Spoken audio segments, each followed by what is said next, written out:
Ginger, Gary and I camped in the site just north of the Ironton town site. We used this as our base camp for our off-roading adventures. From here we traveled several famous Colorado mining trails. These included Corkscrew Pass, Hurricane Pass, California Pass, Pecan Gulch, Engineer Pass and Imogene Pass. Ironton, once called Copper Glen, got its official start in 1883. After a few months there were already 300 buildings in town, with more on the way. It was easy building thanks to the town's flatter landscape than most. It was a staging area for supplies coming from OURAY. Ironton was a major transportation junction between Red Mountain Town and OURAY, in addition to having some of its own mines. Ironton had a peak population of over 1,000 and had 2 trains arriving daily from Silverton. This narrow-gauge railroad, backed by noted financier Otto Mears, reached Ironton in 1889. Mears would later introduce toll roads to the area, resulting in the $1 Million Highway, also known as State Highway 550. Ironton was part of the Red Mountain Pass Mining District, the second largest silver mining district in Colorado. Ironton was hit especially hard by the silver crisis of 1893. What had been the Red Mountain District's most promising town began to fade away so quickly that in September of 1893 the post office was closed. After that, Ironton struggled as a town until August 2, 1920. By then it was mostly deserted.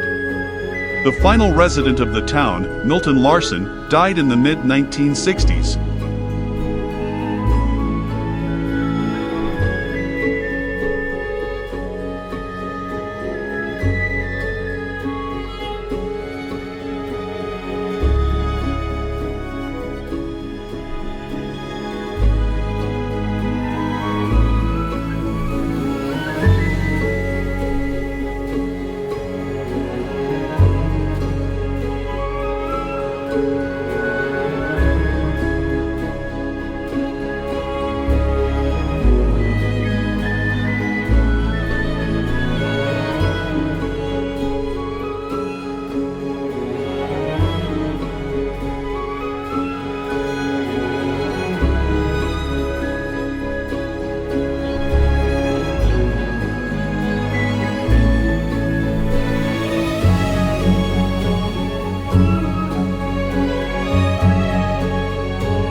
Constructed in 1912, the Frisco Mill is an example of prefabrication from the early 1900s.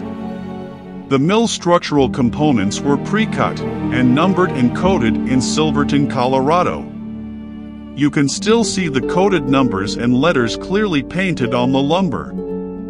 They were then transported to the site for assembly.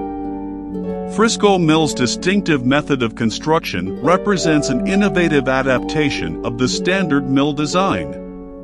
To reduce operation costs, the majority of the milling equipment was installed on a single level. Concentration mills that retain a significant portion of their superstructure are very rare in San Juan County. The Frisco Mill is the only known example of this design variation.